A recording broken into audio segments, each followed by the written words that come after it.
बिल्कुल सही सोचा आपने। किसी भी आशिक को साइंटिस्ट बनाया जा सकता है अगर वो उतनी ही एनर्जी जितना उसने अपनी 16 से 25 साल की आशिकी में बर्बाद की है, अगर वो किसी स्किल्स पर, उस सपने पे काम कर लेता जो उसने देखा है या उसके माँ बाप ने देखा है, तो शायद हिंदुस्तान का हर तीसरा आदमी साइंटिस्ट ही निकले। प्रॉब्लम आज हमारे हिंदुस्तान में अनएम्प्लॉयमेंट की नहीं है, हम लोग स्किल्ड नहीं हैं। हर बिजनेसमैन अपनी ज़िंदगी में, अपनी लाइफ में उन्हीं लोगों को जगह देता है जो उसके बिजनेस को बढ़ाने में उसकी हेल्प करें, ना कि वो लोग जिनको काम सिखाना पड़े। एक 16 से 17 साल की उम्र के बच्चे की अगर आप एनर्जी लेवल देखेंगे तो शायद आप भी शॉक्ड हो जाएंगे। वो एनर्जी लेवल आप किसी 40-45 साल की उम्र में नहीं देख सकते।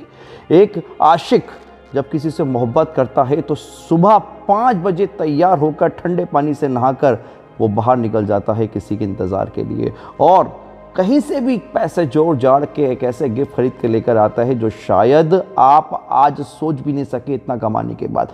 कैसे करते हैं, कहाँ से लाते हैं, कैसे अरेंज करते हैं। एक बैचलर से पूछो कि अगर उसको सर्दियों के अंदर 10 दिन के लिए नहाने के लिए मना कर दिया जाए तो वो बिल्कुल शौक से नहीं नहाएगा। जब एक आशिक किसी से मिलने के लिए जाता है ना, तो वो कड़ाके की ठंड में अगर उसको गर्म पानी ना मिले ना तो भी वो ठंडे पानी से नहा के चले जाएगा। ये एनर्जी और ये माइंडसेट आता कहाँ से किसी आशिक के पास? क्योंकि उसको जुनून है, सनक है, और यही जुनून सनक हमें 16 से 25 साल के बच्चों में पैदा करनी है कि वो अपने स्किल्स पे काम करें। देखो यार, हमें पता चल जाता है, हम माँ बाप हैं, हम पेरेंट्स, हमें पता चल जाएगा कि 25-26 साल तक के हमारे बच्चे क्या बनना चाह रहे हैं।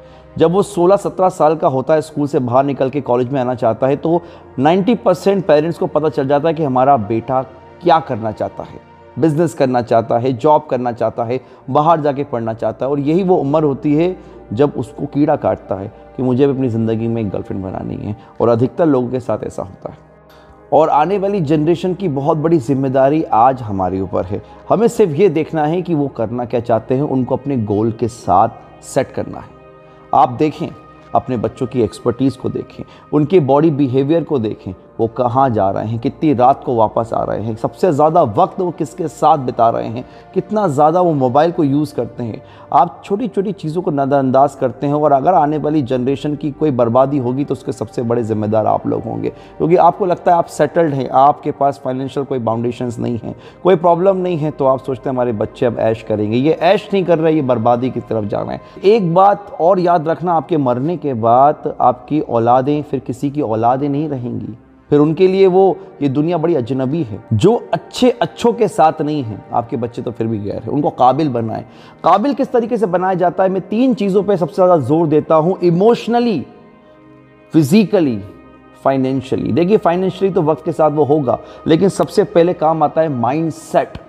अपने बच्चों को इस आशिकी से थोड़ा सा और एक स्टेप आगे बढ़ा के उनके स्किल्स पर, उन्हें काम करने की कला पर, जो आपने अपने 20-25 सालों में करा है, वो एक्सपीरियंस को अपने बच्चों के साथ शेयर करके उनको छोटे छोटे टास्क देके उन्हें काम पे लगाकर, अगर आप उनके फ्यूचर के लिए इस तरह से कुछ काम कर रहे हैं तो मेरे हिसाब से मेरे भाई, आप एक जनरेशन को, उसकी बुनियाद को बहुत स्ट्रांग कर रहे हैं। मैं आज भी बोलता हूँ, मुझे कुछ पेरेंट्स बोलते हैं कि हम अपने बच्चों पे हाथ नहीं उठा सकते, आज के बच्चे सुनते नहीं। मुझे बड़ा तरस आता है इस तरह के माँ बाप पर जो अपने बच्चों को, आज 16-17 साल की उम्र के बच्चों को डरते हैं हाथ लगाने में कि कहीं ये कुछ गलत एक्शन ना ले लें।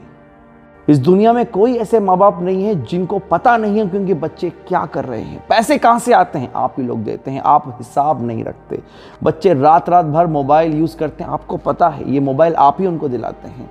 इसके बावजूद आप सब नज़रअंदाज करते हैं। और एक एज के पड़ाव में आके जब आप 70-80 साल के हो जाते हैं, आपको मनी मन पछतावा होता है। क्योंकि बहुत से लोग अक्सर पछतावे के साथ मरते हैं कि हमारे मरने के बाद हमारे बच्चों का क्या होगा। क्योंकि कमाई के नाम पे वो आपकी फिक्स्ड डिपॉजिट खा रहे हैं और कुछ नहीं। काम धंधा कभी सिखाया नहीं, जॉब उनको करना कभी आया नहीं, पढ़ाई लिखाई कभी करी नहीं, आशिकी में अपने 10 साल बर्बाद करे और उसके बाद टोटली डिपेंडेंट ऑन यू। मेरी बात को बिल्कुल मजाक में मत लीजिएगा। बस ये आखिरी बात कह के मैं अपनी इस वीडियो को ख़त्म करूँगा। ये जनरेशन आप लोगों के हाथ में है। बुनियाद कितनी स्ट्रांग होगी ये आप लोगों के हाथ में है। अपने बच्चों को, जो कि 16 से 25 साल के उम्र में ग्रो करते हैं, अपना फ्यूचर डिसाइड कर लेते हैं, उस उम्र में इनको ये आशिकी का भूत मत चढ़ने दीजिए। सब चीज़ें वक्त के साथ अच्छी लगती हैं।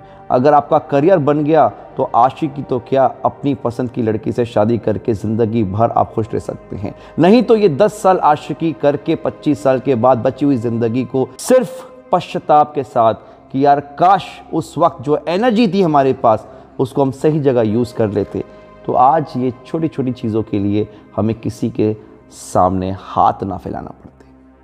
Think about it.